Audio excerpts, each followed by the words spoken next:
Dans cette vidéo, nous allons construire un tableau de variation à partir de la représentation graphique d'une fonction. Nous allons illustrer cette construction à l'aide d'un exemple. Je considère une fonction f dont la représentation graphique est cette dernière. Voyons comment nous devons construire le tableau de variation de cette fonction.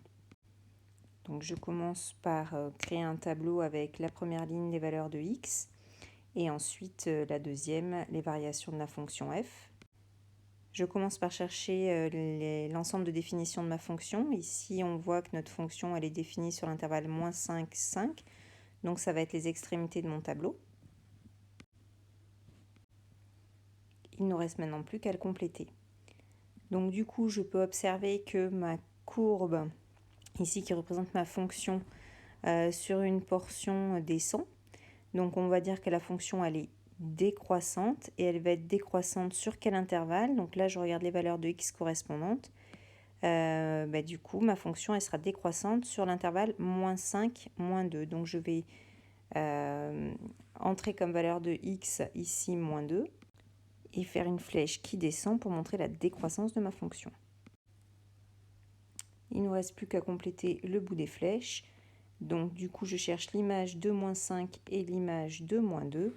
L'image de -5, c'est 1. L'image de -2, c'est -2. Donc, je peux compléter le bout de mes flèches. Ensuite, je raisonne de la même façon.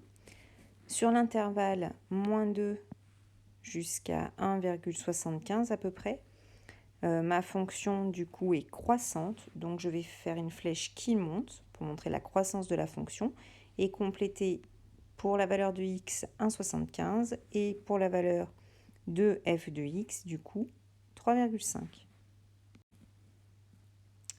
Il me reste la dernière partie. Ma fonction est à nouveau décroissante sur l'intervalle 1,75 jusqu'à 5. Donc, il ne me reste plus qu'à compléter avec une flèche qui descend et du coup l'image de 5 qui est -1. Voilà, j'ai obtenu le tableau de variation complet de ma fonction.